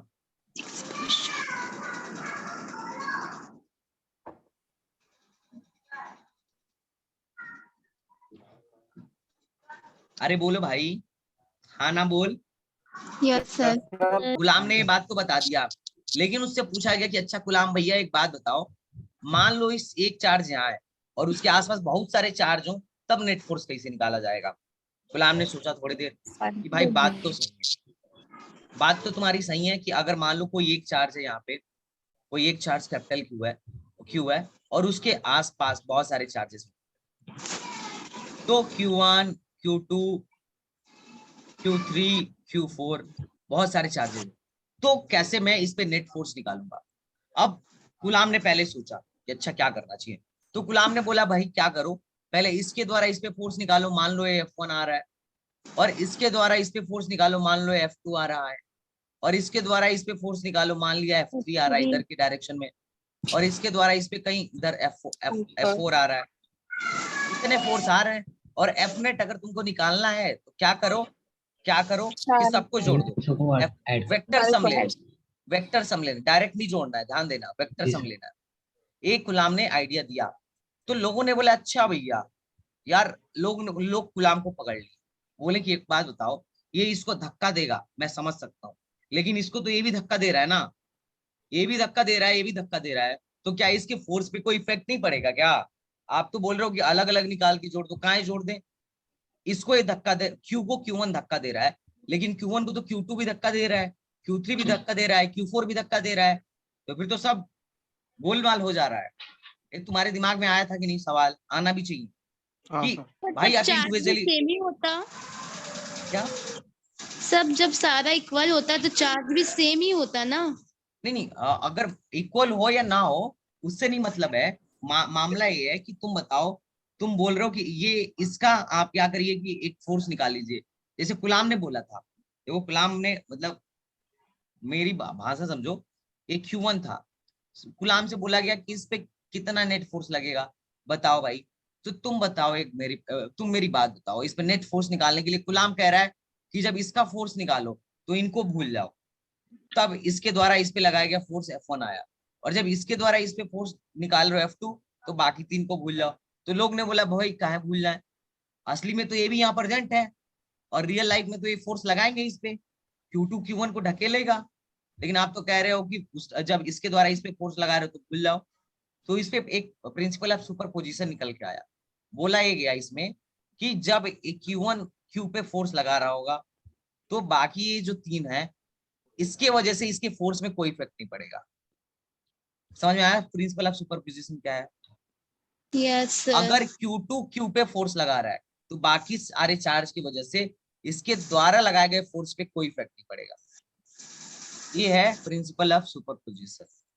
तो हम सबका फोर्स निकाल के तब हम जोड़ पा रहे हैं। अगर इसके जब ये इस पे फोर्स लगा रहा था तो इनके फोर्स का भी इफेक्ट इसके फोर्स में पड़ने लगता, तो हमें नहीं लगा पाते, ये ध्यान रखना। लेकिन प्रिंसिपल ऑफ सुपरपोजिशन निकल के आया और उसने बोला कि नहीं लगा सकते हैं, क्योंकि जब ये इस पे फोर्स लगा रहा है तो बाकी तीन इस पे कोई भी काम नहीं कर रहा है, इस पे कोई भी इफेक्ट नहीं डाल रहा है। कितने लोगों को मेरी फीलिंग समझ में आई, what is principle of superposition. Okay, तो चलो कुछ क्वेश्चन बेसिक कर लें, बिना क्वेश्चन के मन नहीं भरता मेरा है। चलो कुछ बेसिक सवाल करते हैं। पोल आएगा? नहीं पोल तो नहीं आएगा आज, ये अनअकैडमी पे ही आएगा, कल से आएगा पोल अनअकैडमी पर। मैं अनअकैडमी पे बायो क्लास, मैं बायो भी उसी से बनती हूँ। Okay that's good, you can do, जहां से भी तुम्हें अच्छा लगे यार कर लो, लेकिन मैं तुम्हारा फिजिक्स करा दूंगा पूरा। नहीं मैं सर कभी मैथ नहीं कराएंगे? मैथ भी करा दूंगा, बट पहले तो फिजिक्स ही कराऊंगा पहले, तो मैथ भाषा तुम लोग पढ़ते रहो। ओके ओके चलो, क्वेश्चन क्या कह रहा है? 2 पॉइंट चार्ज 3 कूलम और 8 कूलम रिपेल ईच अदर। तो यहाँ पे मैं +3 माइक्रो कूलम बना लूं। अच्छा माइक्रो मतलब क्या होता है? 10 टू द पावर -6। नैनो मतलब क्या होता है? नैनो मतलब 10 to the power -10 to the power -9। Angstrom मतलब क्या होता है? 10 to the power 10 to the power -10। ठीक है, अगर कहीं पीको दिया है तो 10 टू द पावर -12। ठीक है, तो ये अपने अगर कहीं मिली दिया है, दिया है तो 10 टू द पावर -3। तो ये सब -3 अपने दिमाग में होना चाहिए। ठीक है, जो Yes. तुमने 11th में पढ़ा है ना SI यूनिट्स, अरे यूनिट पढ़े होगे ना, यूनिट एंड डायमेंशन, उसमें ये सब बताया गया होगा। अभी मैं डिटेल में बात नहीं कर रहा, इतना मैं एक्सपेक्ट करता हूँ कि इतना तुम जानते होगे। ठीक है, अब बोल रहा है कि 2 पॉइंट चार्ज Q और 8 Q रिपेल कर रहे हैं एक दूसरे को, और कितने फोर्स से रिपेल कर रहे हैं बताओ भाई? 40 न्यूटन के। तो 40 न्यूटन का फोर्स ए इस पे किधर की तरफ लगा रहा होगा? इसको मिलाने वाली लाइन के डायरेक्शन में बाहर की तरफ 40 न्यूटन लगा रहा होगा, और ये इस पे किधर को तरफ लगा रहा होगा? इधर लगा रहा होगा 40 न्यूटन। ठीक है, अब बोल रहा है कि if a charge -85 coulomb is added to each. तो मैं पहले फोर्स लिख ले रहा हूँ। फोर्स इन फर्स्ट केस कितना है? 40 न्यूटन। और फोर्स का फार्मूला जरा बता देना। मान लो इनके बीच की दूरी r हो, तो फोर्स का फार्मूला क्या लिखोगे? F square K K Q1 Q2, तो 3 मल्टीप्लाई बाई 8 अपन r² बराबर 40। इक्वेशन फर्स्ट लिख दिया। उसके बाद बोल रहा है अगला पढ़ो क्या कह रहा है। देखो क्वेश्चन करने का तरीका ही यही होता है, पहला लाइन पढ़ो, बना लो, और जो डाटा दिया है उससे निकाल के रखो तैयार। उसके बाद दूसरा लाइन पढ़ो, if a charge of -58 coulomb is added to each of them then force क्या होगा? बोल रहा है कि इन दोनों को अगर -5 कूलम दे दूं तब कितना फोर्स होगा? तो मैं बोला ठीक है, -3 को -5 कूलम चार्ज दोगे तो इस पे कितना चार्ज बचेगा बताओ? -2 माइक्रो कूलम। 8 को अगर तुम दोगे तो कितना चार्ज बचेगा? +3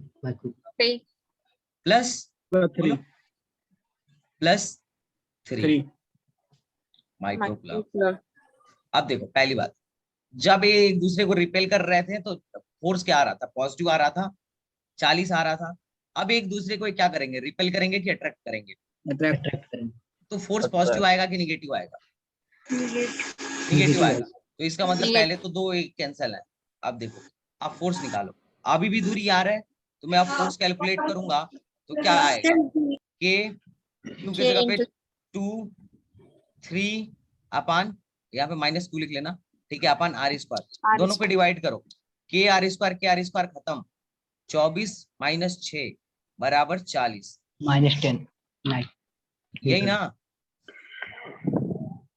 अरे मेरी बात समझ में आ रहा है तुम्हें? Are you getting my point? ये कितना हुआ? 4 देखो 4 दामे 40, 4 6 24 से कट गया, f की वैल्यू क्या आई? -10 answer. Sir F square to K से फिर से एक बार रिपीट कर दीजिए। बहुत बढ़िया, कोई बात नहीं, मैं थोड़ा सा फास्ट कर देता हूँ। इन दोनों को मैं डिवाइड कर दूं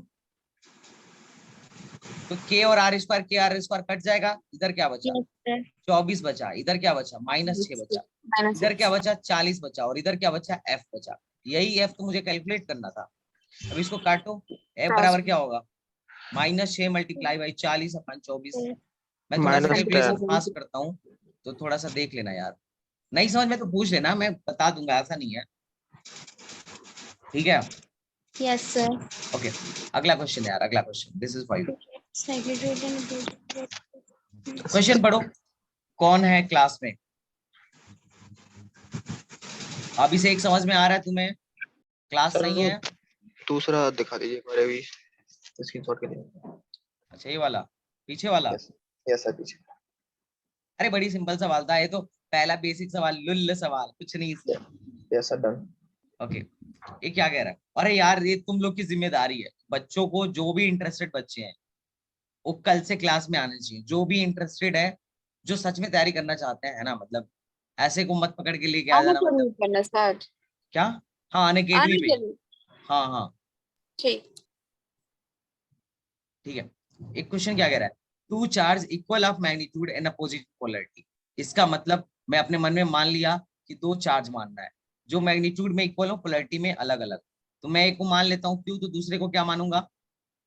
माइनस क्यू। ठीक, अब आगे पढ़ो क्या कह रहा है। Are placed at a certain distance apart from force acting if force acting between them is F. तो बोल रहा है कि इन दोनों चार्ज को एक सर्टेन डिस्टेंस पे रख दिया गया है। तो मैं अपने मन से एक डिस्टेंस आर मान लूंगा, तो कोई गलती कोई बुराई No, नहीं सर। तो बोल रहा है कि जब इनको आर दूरी पे रखा जाता है तो इन दोनों पे लगने मतलब ये एक दूसरे पे एफ फोर्स लगाते हैं। ये इसको इधर खींच रहा है, ये इसको इधर खींच रहा है। ठीक, ये ठीक, यहाँ तक समझ में आया? यहाँ तक समझ में आया कि नहीं yes, आया? sir. फिर अगला लाइन पढ़ो। बोल रहा है कि if 75% charge of one is transfer to another then force between, मतलब इसका 75% इसको दे दिया जाए। तो अगर मान लो ये वन माइक्रोकूलम का होता तो इसका तुम 75% इधर करते तो इसके पास कितना बचता? 0.25, 25% बचेगा। और इसके पास कितना हो जाएगा? इसके पास -1 कूलम क्यू था ही और प्लस 0.75 आ गया। 75% यही होगा ना, तो एक हट जाएगा तो ये क्या हो जाएगा? ये भी -0.25 क्यू हो जाएगा। कितने लोग ये बात समझे? Yes yes yes yes sir. Naughty, are you getting my point or not? अरे एक कूलम का 75% क्या होगा? 1/4 ना, 0.25 ना, 4 से भाग दे दो। Yes, sir. अरे मैथ नहीं आता क्या? हाँ मैथ सर हो कमजोर गया। है क्या? हाँ, ये 75% कैसे आया? समझ में आ रहा है सबको? यस और इधर 75% मैंने जोड़ दिया। अब फोर्स कितना होगा? फोर्स कैलकुलेट, यहाँ से थोड़ा फोर्स निकालना है। एफ की वैल्यू जो दिया गया है ये क्या है? K Q square by R square, यही होगा ना, के Q1 Q2 by R square. ठीक, यहाँ से एफ डैश मान लो, अब फोर्स एफ डैश हो गया तो ये कितना होगा? तो ये होगा के क्यू के जगह पे Q/4 लिख दो, यहाँ पे भी क्यू के जगह पे Q/4 लिख दो अपन आर स्क्वायर वही रहेगा। तो एफ डैश और एफ सर इधर माइनस के क्यू वाई बोले, एफ डैश क्या हुआ? माइनस के क्यू वाई। अब माइनस तो छोड़ ही दो, यहाँ पे प्लस माइनस की बात क्या नहीं है। ठीक है, अगर करता तो भी हमें पता है कि यहाँ पे भी अट्रैक्शन था और फोर्स ऑफ अट्रैक्शन यहाँ पे भी है, तो फाइनली जो आएगा वो फोर्स ऑफ अट्रैक्शन ही आएगा। ठीक है, तो एफ डैश कितना होगा? K Q square by 16 R square. अब एक K Q square by 16 R square क्या है? एफ है, तो एफ डैश की वैल्यू क्या आ रही है? By 16 R square. F by पहले 16. सवाल था कितने लोग को समझ में आया? मैं फास्ट पढ़ा रहा हूँ क्या? मैं फास्ट कर रहा हूँ क्या? धीरे करना नहीं चाहिए, सर, धीरे आ धीरे रहा है करना समझ चाहिए। में। अभी नहीं समझ में आ नहीं सर, रहा है ना? आ रहा है सर, आ रहा है सर। Okay, well done. आना भी चाहिए, आना भी चाहिए। कोई भी ऐसा नहीं है कि तुम किसी का पेट ले रहे हो 5,000 का 2 महीने के लिए तो इससे बढ़िया फिजिक्स सिखाएगा। मैं 100% तुम्हें बता रहा हूँ, तुम किसी का लेके देखो और जाके देखना कि क्या है मतलब। Are you getting my point? Yes sir. Yes, sir. नहीं सच में अभी बहुत सारी कोचिंगें चलती होंगी, तुम कभी किसी के यहाँ डेमो में जाके देखना। ऐसा मतलब ऐसा नहीं कि इससे बहुत बड़ी चीज कोई सिखाने वाला है, सेम चीज सिखाएंगे। कई लोग तो इतना भी नहीं सिखाएंगे क्योंकि ये लोग ना क्रैश कोर्स चलाते हैं। अब क्रैश कोर्स में टाइम बहुत कम रहता है तो ये लोग उड़ा देते हैं। अब जो पहले से अच्छे से पढ़ा है उसके लिए तो ठीक है, जो नहीं पढ़ा है उसका क्या होगा? ओके चलो अगला सवाल है, अगला सवाल। अब अगला सवाल पढ़ने से पहले मैं तुम्हें कुछ कॉन्सेप्ट सिखाऊंगा। किसी ने वेक्टर पढ़ा ही होगा, यस सर। सबने पढ़ा होगा, और तुम्हें आना भी चाहिए वेक्टर। नहीं आ रहा है तो बोलना मेरे हाँ, चैनल पे वेक्टर की वीडियो है, देख लेना। अब वेक्टर में क्या होता है ना, देखो यहाँ पे तुमने प्रिंसिपल ऑफ सुपरपोजिशन में क्या बोला था? नेट फोर्स निकालने के लिए सबका अलग अलग इंडिविजुअल फोर्स निकाल के जोड़ दो। अब कैसे जोड़ना है? वेक्टर तरीके से जोड़ना है, डायरेक्शन के साथ जोड़ना है, यही बोला था ना सुपरपोजिशन में। तो वेक्टर का एडिशन कैसे होता है ये पहले ही तो आए हमें। तो वेक्टर का एडिशन कैसे होता है मैं तुम्हें बता रहा हूँ। मान लो इधर एक वेक्टर ए है और इधर एक वेक्टर बी है, इन दोनों के बीच का एंगल अगर थीटा है तो इनका नेट किधर होगा? तो इनका नेट भाई इनके बीच में कहीं इधर होगा, पैरेललोग्राम लॉ से बता रहा हूँ। ठीक, इनके बीच में कहीं इधर होगा और उसकी वैल्यू क्या होगी? नेट वेक्टर क्या होगा? इनका समेशन क्या होगा? मतलब vector A plus vector B को जोड़ूंगा तो क्या से क्या आएगी वैल्यू? तो देखो वो वैल्यू क्या आती है। नेट वेक्टर जो आता है वो आता है अंडर, बोलो मेरे साथ, A square plus B square plus plus 2ab AB cos theta. Are you getting my point? Yes, sir. Yes, sir. ठीक है, Yes, sir. तो मैं तुम्हें एक क्वेश्चन देता हूँ। ये 2 न्यूटन का फोर्स है, ये 4 न्यूटन का फोर्स है, इनके बीच का एंगल 60 डिग्री है। फटाक से बताओ नेट फोर्स किधर आएगा, और नेट फोर्स पहले कितना आएगा, एफ नेट कितना आएगा?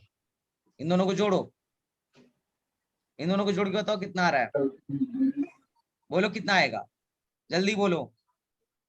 अरे इसको नहीं बता पाए तो क्या बताओगे, जल्दी बताओ। बोलो। 228, sir. 2√6 ये आएगा 4 का स्क्वायर प्लस 2 का स्क्वायर प्लस 2 गुणे 4 गुणे 2 इंटू cos 60 की 2√0. वैल्यू। cos 60 की वैल्यू क्या होती है बताओ भाई शानिया? 2√6 1/2. 1/2, तो 1/2 और √2 खत्म, क्या बचेगा? 16 प्लस 4 प्लस 8, ये कितना बना? 16 4 20 28। 28 तो इसको मैं 2√7 लिख सकता हूँ ना? Yes, हाँ sir. सर 2/7. ठीक, अब उसके बाद ये तो हमें बेसिक फार्मूला था, अब इसके कुछ इंपॉर्टेंट रिजल्ट हमें याद करने हैं। अब इंपॉर्टेंट रिजल्ट क्या होता है, और ध्यान से सुनो। अगर मान लो एक एफ फोर्स इधर है और आइडेंटिकल दूसरा वाला फोर्स भी सेम मैग्नीट्यूड का हो, और इनके बीच अगर थीटा एंगल हो, तो इसका नेट किधर आता है? तो उसका नेट हमेशा बीच में आता है, θ/2 पे आता है। बताओ किधर आता है? सिमेट्री से है ना जी, सिमेट्री नहीं दिख रही है? Are you getting the symmetry?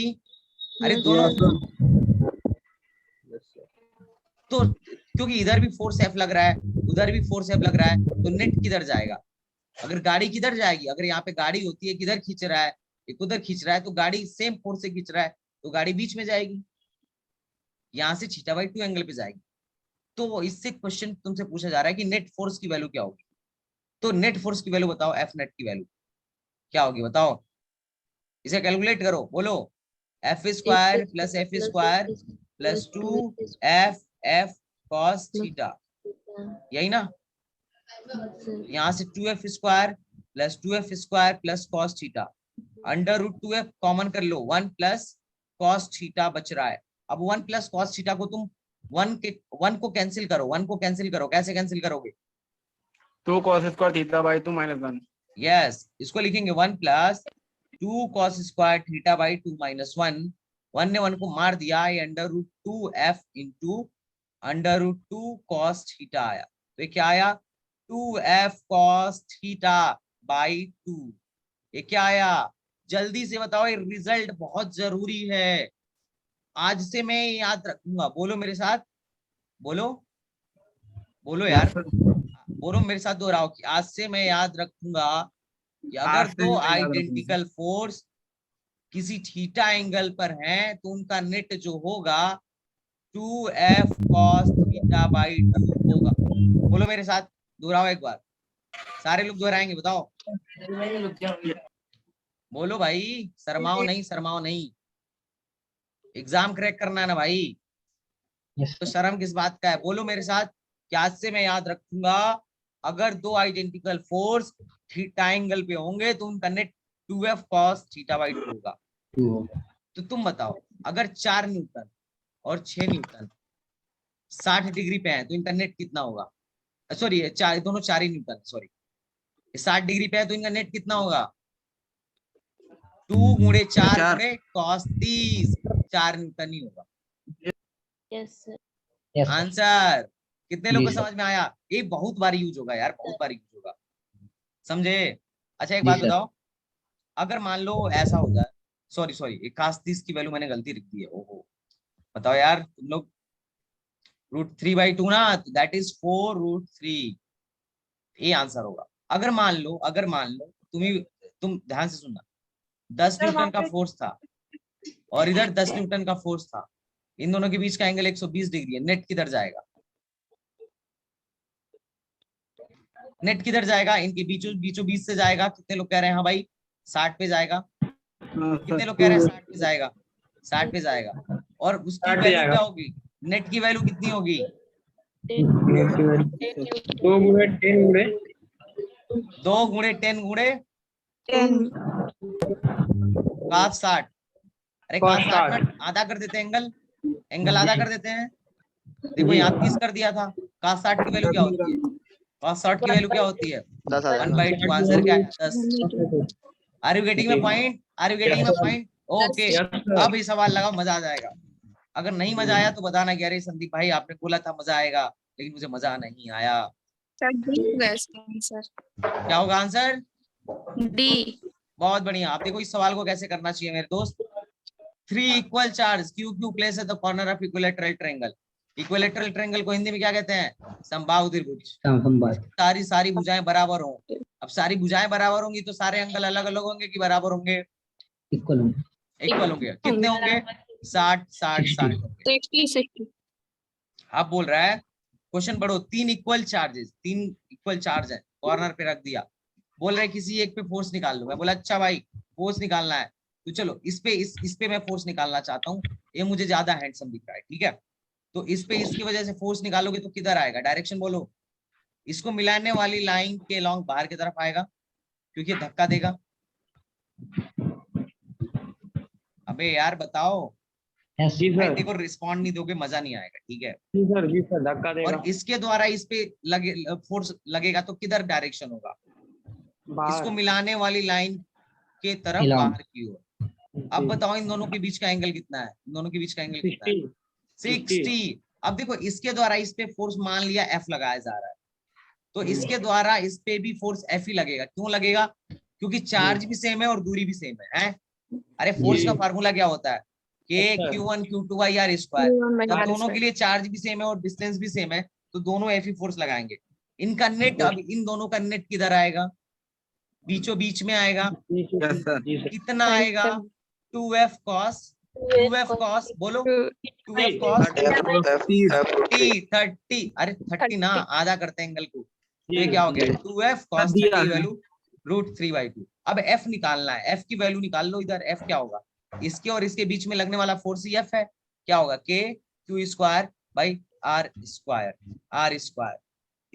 की जगह पे इसने a दिया है तो ये आ गया आंसर ये आ गया √3 के q square by a square answer मजा आया कि नहीं आया यस सर क्या ही सवाल था लुल्ले सवाल था जी सर था ना लुल्ले सवाल हाँ सर हम बिल्कुल लुल्ले सवाल था चलो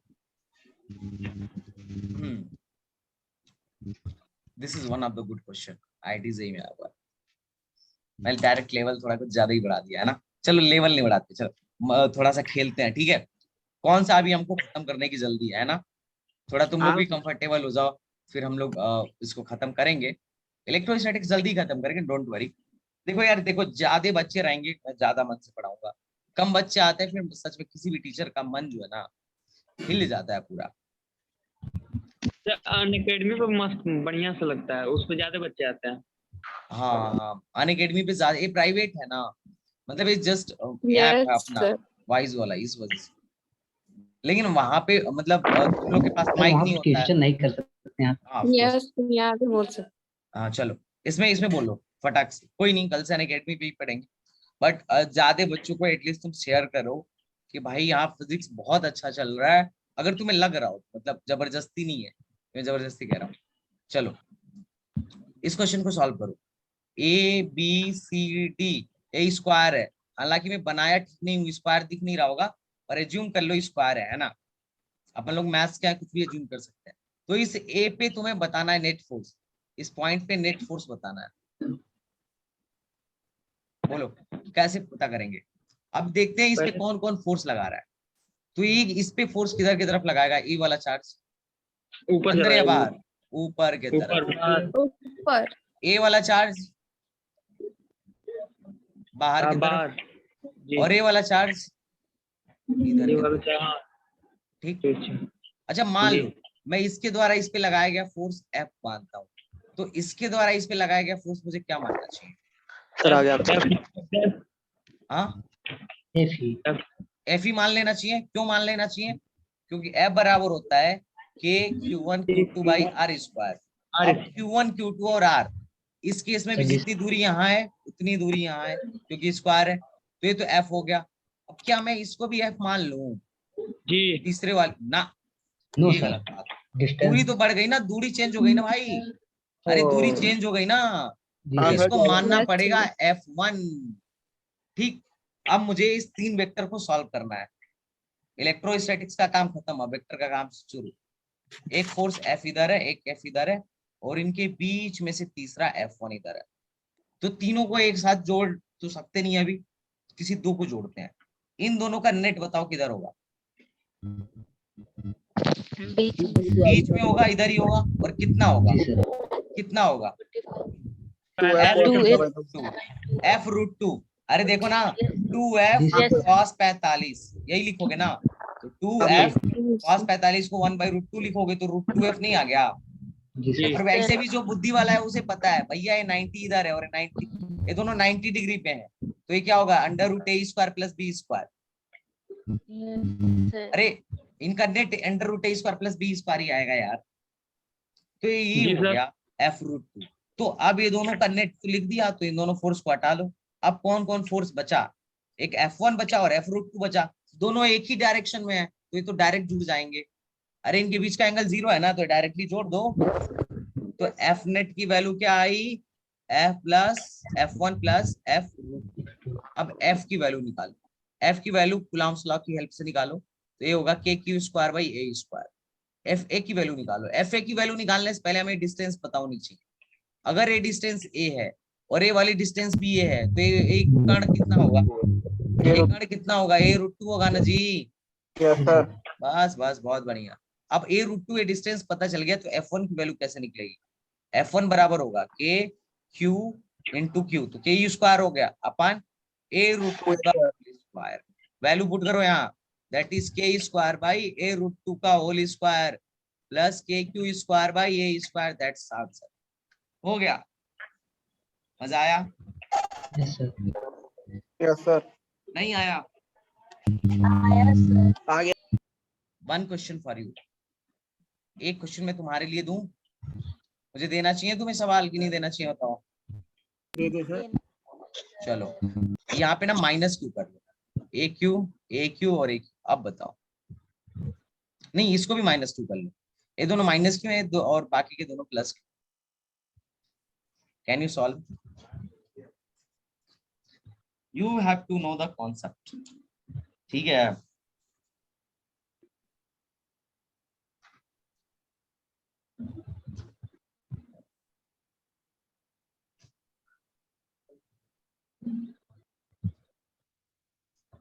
तुम्हारे लिए है, ठीक है यार? पता नहीं तुमसे हो भी पाएगा कि नहीं है। मैं ज्यादा बड़ा पढ़ा दे रहा हूँ क्या? भाई देखो, मैं जितना पढ़ाऊंगा ना, CUET से बाहर का कुछ भी नहीं देने वाला है, ठीक है? इधर ही से आएगा, इतना काफी है। कितने लोग मेरे बात से सहमत हैं भाई?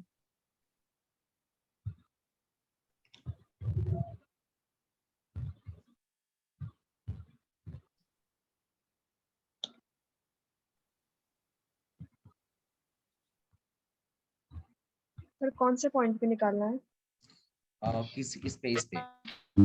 इस पे निकालना है पॉइंट।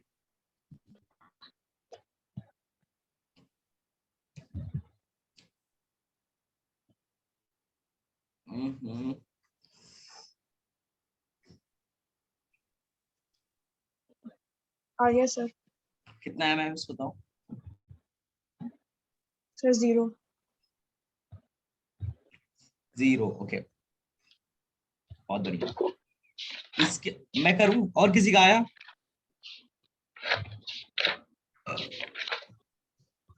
और किसी का नहीं आया ना भाई? चलो कोई बात, मैं करता हूँ। Q -q पे किधर फोर्स लगाएगा? A -q पे +q किधर फोर्स लगाएगा? अपनी तरफ खींचना चाहेगा, मान लिया इसको F, और A वाला भी इसको अपनी तरफ खींचना चाहेगा, तो इसको भी मैं F ही मान लेता हूँ। मान सकता हूँ कि नहीं मान सकता हूँ? क्योंकि आइडेंटिकल है दोनों। और A वाला इसको क्या करना चाहेगा? इधर धक्का देना चाहेगा। क्या मैं इसको भी F मान लूं? क्या मैं इसको F मान सकता हूँ? नहीं सर। नहीं मान सकता हूँ, तो इसको मैंने अभी और F मिलके किधर इधर की तरफ अपना नेट लेके आएंगे। कितना लेके आएंगे? F√2 लेके आएंगे। और ये दूसरा इसके अपोजिट में है, तो F नेट क्या आया? यहाँ नेट फोर्स कितना आया? ये आ रहा है F√2 - F1, क्योंकि अपोजिट में वेक्टर था तो घटाना पड़ा, ठीक? अब एफ की वैल्यू बताओ क्या होगा, जल्दी बताओ। K Q square by A square into root two minus F1 की वैल्यू बताओ मेरे भाई, F1 की वैल्यू बताओ। के क्यू स्क्वायर अपॉन ए रूट टू का होल स्क्वायर। तो आंसर क्या आएगा, के क्यू, देखो के Q square by A square तो कॉमन हो गया, इधर बचा रूट टू माइनस 1/2 आंसर। कितने लोगों को समझ में आया, कितने लोगों को समझ में आया यार? सर ठीक है, नहीं समझ में आ रहा है क्या? एक आ गया सर। आ गया सर। हाँ बिल्कुल आना भी चाहिए, ठीक है भाई। मैं ऐसे क्वेश्चन को लोग बवासीर बना देते हैं, लेकिन ये सारे क्वेश्चन छोटे क्वेश्चन है। अब एक ये संभालना बड़ी जबरदस्त चीज है, इसको मैं तुम्हें होमवर्क दे रहा हूँ, आज दिमाग लगा ना, दिमाग लगा, ठीक है। चलो अब हम अगला पढ़ते हैं इलेक्ट्रिक फील्ड। हम अब अगला क्या पढ़ते हैं, इलेक्ट्रिक फील्ड। अब देखो, अब इलेक्ट्रिक फील्ड क्या होता है, तुम किसी भी चार्ज पार्टिकल को यहाँ पे रखोगे तो ये अपने आसपास क्या कर देगा, एक इलेक्ट्रिक फील्ड जनरेट कर देगा। तो अब इलेक्ट्रिक फील्ड कहते हैं किसको है, मैं बता रहा हूँ। वह एरिया जिसके अंदर कोई दूसरा चार्ज पार्टिकल, मान लो टेस्ट चार्ज को लेके आता है, तो फोर्स का अनुभव करने लगे, तो उस एरिया को कहते हैं इलेक्ट्रिक फील्ड। समझ में आ रहा है? उस रीजन वो सर इस कहते क्लास हैं। की रिकॉर्डिंग मिलेगी? हाँ कर रहा हूँ, रिकॉर्डिंग कर रहा हूँ, ट्राई करूंगा कि मैं इसे अपलोड कर दूं सर कल पीडीएफ तक। कहाँ मिलेगी? पीडीएफ तो यहीं पे मिल जाती है ना क्लास, तुम लोग को नहीं पता क्या यार, इसमें रिसोर्सेज में जाना, सारी रिकॉर्डिंग वॉर्डिंग पड़ी रहती है भाई, पीडीएफ सब पड़ा रहता है, रिसोर्सेज में जाना।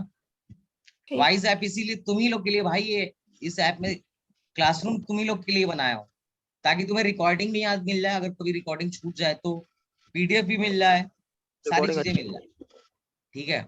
लेकिन अब यही है यार, तुम लोग कितने इंटरेस्टेड हो, देखो जितना कुछ हो सकता है, मतलब एक कोई बहुत बड़ी कोचिंग भी तुम ज्वाइन करोगे ना, तो वो भी वही देगी जो मैं दे रहा हूँ, जितना पॉसिबल हो सकता है। I am trying to deliver you, ये तुम पे डिपेंड करता है तुम कितना ले पा रहे हो या नहीं ले पा रहे, ठीक है।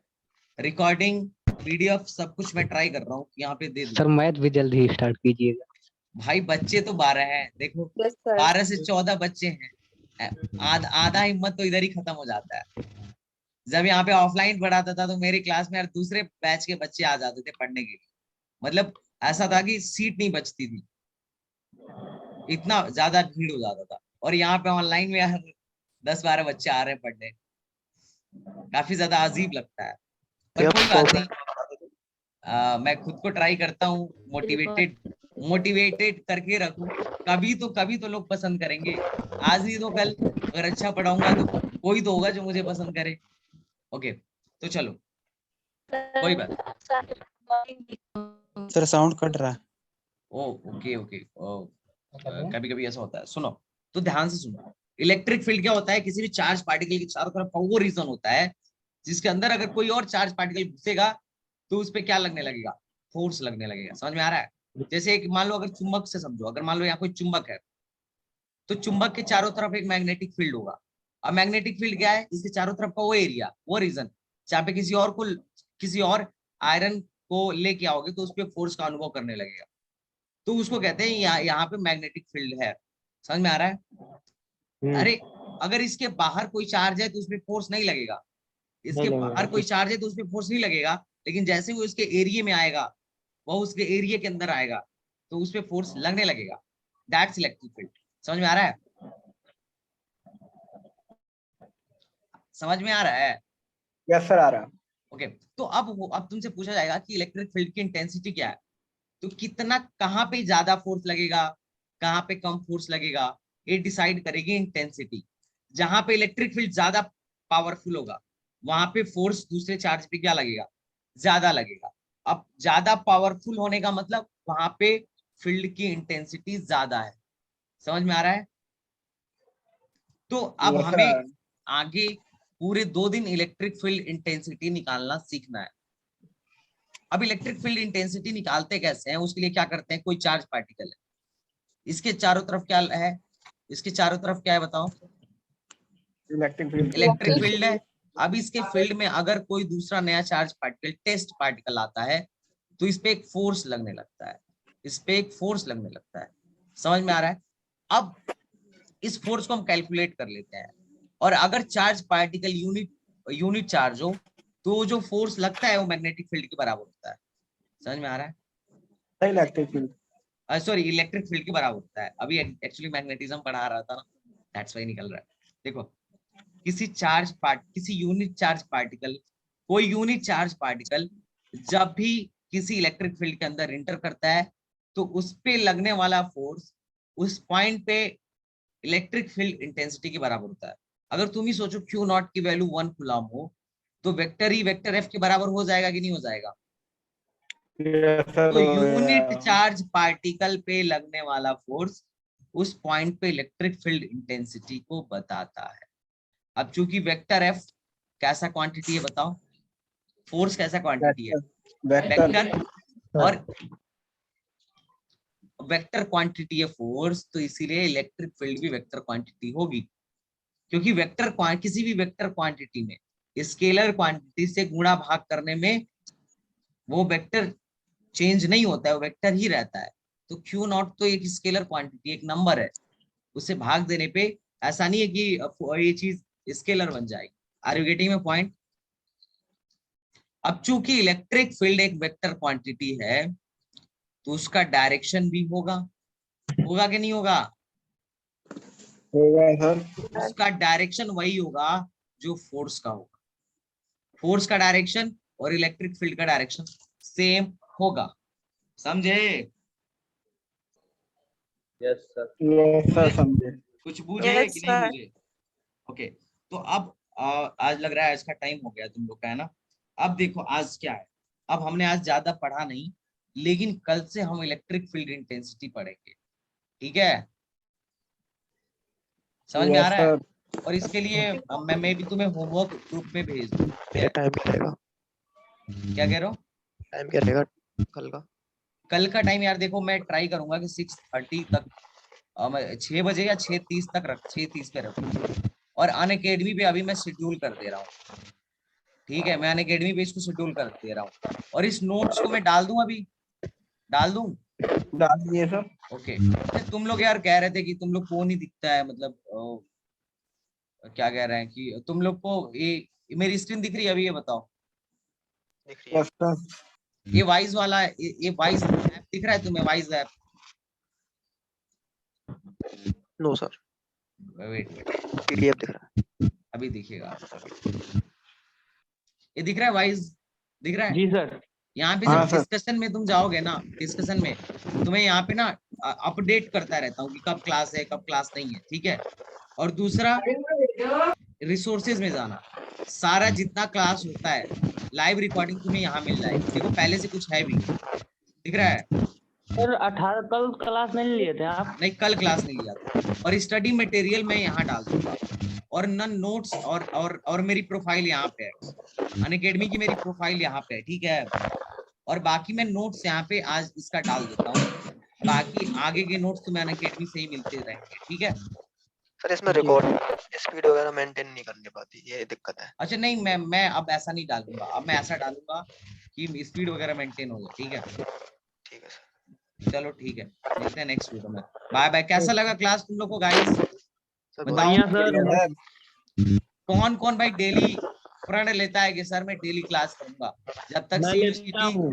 सीयूईटी तोड़ेंगे नहीं तब तक छोड़ेंगे नहीं। बताओ भाई कौन कौन ले रहा है? सुपर से सारे लोग हैंड राइज करें जो प्रण ले रहे हैं, फिर तुम्हें छोड़ना नहीं है क्लास। मैं कभी छोड़ता ही नहीं हूँ। बहुत बढ़िया काम करते हो, बहुत बढ़िया। क्लास नहीं छोड़ना, फिजिक्स सीख जाओगे, ठीक है? सीयूईटी की फिजिक्स तो कर ही लोगे, भले जेई का हो या ना हो, ठीक है? 45 दिन में सीयूईटी के लिए काफी है, ठीक है? वो सीटी का क्या कह रहे हो? एग्जाम, सीटी का एग्जाम कब होगा? अरे अभी तो काफी दिन है, जुलाई के सेकंड वीक तक, फर्स्ट से सेकंड वीक, ठीक है? चलो बहुत बढ़िया, 5 लोगों ने हाथ उठाया था। ओके चलो मिलते हैं नेक्स्ट वीडियो में, तब तक के लिए बाय बाय, धन्यवाद, टेक केयर, जय Hind. Thank you sir. Welcome. Sir.